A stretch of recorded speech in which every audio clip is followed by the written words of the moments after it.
A soldier standing perfectly still, doing absolutely nothing wrong, could lose his foot to nothing but cold water. Another could vanish into mud so deep it swallowed him whole, and nobody would ever find the body.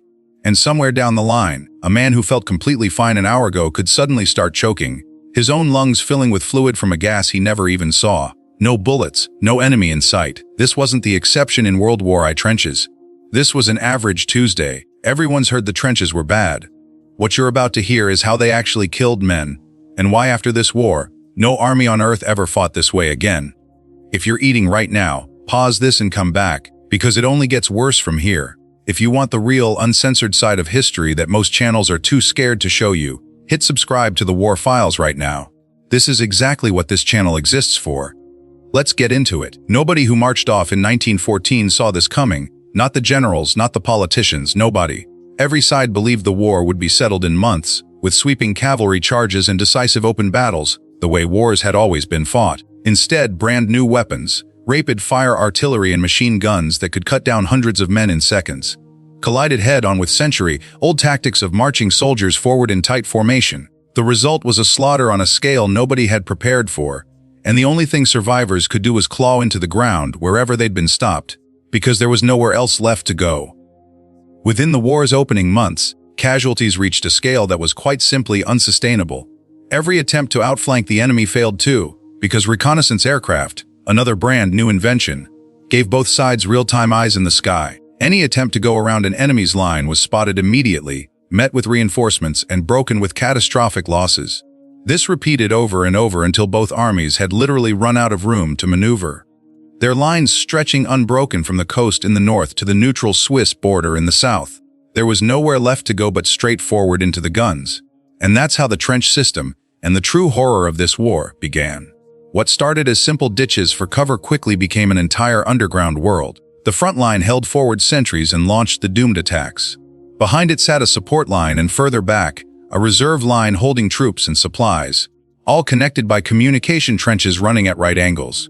The whole system zigzagged deliberately, broken into short segments, so that a single shell landing inside wouldn't kill everyone down the line, and so an enemy soldier who dropped in couldn't fire straight down the entire trench. Between the two front lines sat the space that would become one of history's most infamous phrases, no man's land, sometimes hundreds of yards wide, sometimes barely far enough to lob a grenade across. Life inside followed a grinding, exhausting rhythm. At dawn and dusk, the hours an attack was most likely, every man stood ready on the fire step, weapon raised in a ritual called stand to. The rest of the day was sentry duty, repair work, hauling supplies, and long stretches of nerve-shredding waiting, punctuated by a random shell or bullet that could kill a man for no reason at all, with the constant unspoken question of whether you'd be next. Before we get into what actually killed most of these men, if you want more of this, the real, uncomfortable side of history that most documentaries skip past, hit subscribe to the War Files right now. Drop a comment telling us which part of this war you want us to dig into next. This channel exists to tell you the full story, not the sanitized one. Now let's get into what daily life alone was already doing to these men, before a single shot was even fired. Here's the part almost no movie ever shows you in low, flat sections of the front, where the water table sat close to the surface. Trenches didn't just get muddy, they flooded like open sewers. Rain turned the floor to liquid, and the walls to sliding sludge that oozed back in on you as fast as you could dig it out. Wooden duckboards helped, but in the worst weather, men stood in water up to their knees, sometimes their waist, for days on end, with pumps running around the clock and still losing. Men actually drowned in flooded shell holes or were swallowed whole by deep mud, especially if they were wounded or weighed down by equipment. A death that had nothing to do with the enemy at all. Standing in that cold water for hours produced trench foot, a condition where the feet go numb, swell up, and slowly change color from red to blue to black as the tissue dies. In the worst cases, gangrene set in, and the only option left was amputation. And the filth bred something else entirely: rats, in numbers almost impossible to describe, feeding on scraps of food and on the one resource that was never in short supply: the bodies of the dead. These rats grew enormous, ran across sleeping soldiers, bit them, and spread disease. Lice infested nearly every man in the line, causing relentless itching and spreading trench fever, capable of putting a soldier out of action for weeks. Flies bred in the waste of the dead and spread dysentery. And underneath all of it sat a smell that veterans described as something they could never fully explain to anyone who hadn't been there.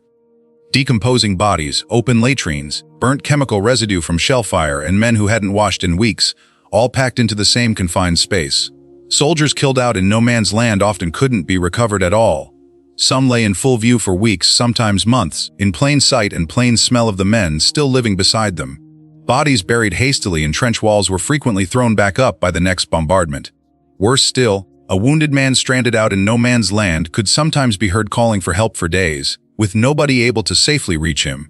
Either the enemy fire was too heavy, or his position simply couldn't be located. Stretcher bearers performed extraordinary acts of courage, but crossing open ground under fire in daylight was almost always a death sentence, so the wounded often had to wait until nightfall, while their comrades listened, helpless, from the trench, and standing too long even for a moment could get you killed instantly. Sniper warfare had matured into something devastatingly precise by this point in the war. Both sides used elaborate tricks, raising a dummy head on a stick to draw fire, then triangulating the shot to pinpoint the shooter's exact position for a counter-strike or an artillery call. One careless glance over the parapet and it was over. Here's a fact that surprises most people: rifles, machine guns, and gas combined weren't even the leading cause of death in this war. Artillery was responsible for roughly 2/3 of all casualties. Shrapnel shells burst overhead and sprayed metal balls across the trench. High explosive shells turned wire, wood, and dirt into flying shrapnel of their own, tearing wounds that were brutally difficult to treat in an era before antibiotics existed. Soil driven deep into those wounds had to be scrubbed out manually with antiseptic. A grim, painstaking process, and honestly the single biggest reason this war didn't produce infection and amputation rates as catastrophic as earlier conflicts, where germ theory itself was barely understood. Artillery also collapsed trenches and dugouts directly on top of the men sheltering inside them. Getting buried alive during a bombardment was a genuine, constant risk. Some men were dug out in time. Others were never found, and the worst bombardments didn't come as isolated shells. They arrived as sustained barrages lasting hours, sometimes days, the explosions arriving so fast and so continuously that soldiers described it as one unbroken wall of sound. There was nothing to do but press flat against the earth and wait, with no way of knowing whether the barrage was the prelude to an attack, or whether poison gas was mixed in among the shells. Even soldiers who were never directly hit by a shell could be destroyed by artillery. Men broke down completely, shaking uncontrollably, unable to speak or move, losing their hearing or sight with no physical wound to explain any of it. At the time, doctors assumed it was some physical effect of the blast itself. Then men who had never been anywhere near an explosion began showing identical symptoms, and it became clear the true cause was something else entirely: the unbearable, grinding psychological strain of knowing you could die at any second, for months or years on end, with absolutely no way to stop it.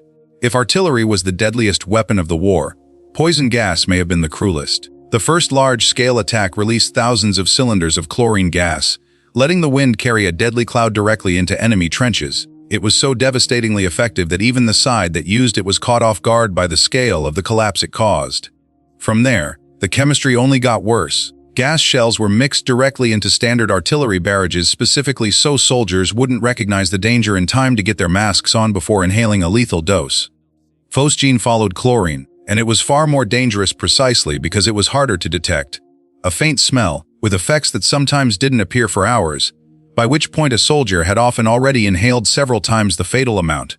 Once in the lungs, it converts into an acid that causes massive internal swelling and fluid buildup, and the soldier essentially drowns slowly, from the inside in his own body. Mustard gas came later, and while it rarely killed outright, it caused severe blistering that left men wounded in ways that could burden the enemy's medical system for far longer than a death would have. Flamethrowers appeared around the same time, small portable units and massive fixed projectors dug into forward trenches to blast fire ahead of an assault. And when none of it, not artillery, not gas, not fire, actually broke the deadlock, tanks entered the war, arguably almost as dangerous to their own crews as to the enemy, frequently breaking down before they'd even crossed a few hundred yards of open ground.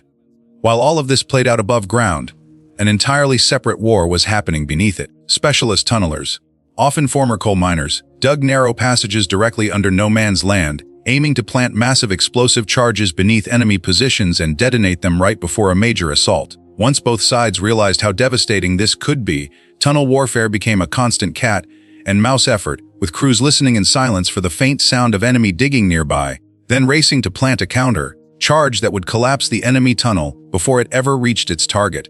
For the men doing the actual digging, The dangers were relentless and almost entirely invisible, from above tunnels collapsing without warning, unexpectedly striking an underground water source and drowning, deadly buildups of carbon monoxide, or an artillery shell landing directly on a tunnel entrance and sealing men inside alive. In one documented case, roughly 200 German tunnelers were trapped underground this way and never recovered.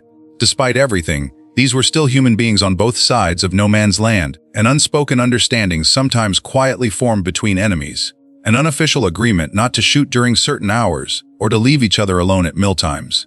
Commanders despised this live and let live behavior, since it undercut the aggression they demanded from their men. The most famous example remains the Christmas truce of 1914, when soldiers from both sides climbed out of their trenches and met peacefully in no man's land. An act commanding officers moved quickly to shut down and prevent from happening again. And danger didn't only come from the enemy. Discipline in the trenches carried its own death sentence.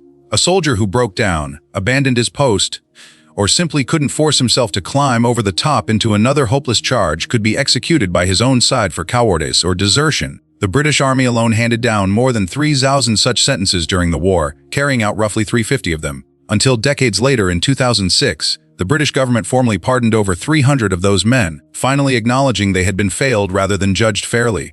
What finally broke this entire nightmare wasn't a single miracle weapon.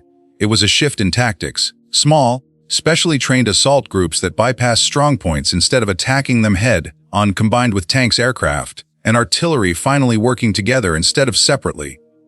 That combination, used at scale in the final year of the war, is what eventually shattered the stalemate for good and brought the whole thing to an end.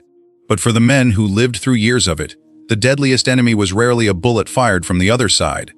It was the mud, the water, the rats, the gas, the endless waiting under a sky that could kill you without warning, and the simple, unbearable strain of staying sane through all of it, day after day, for years that must have felt like they would never end. If you want more unfiltered military history like this, subscribe to the War Files, and tell us in the comments which part of this war deserves its own deep dive.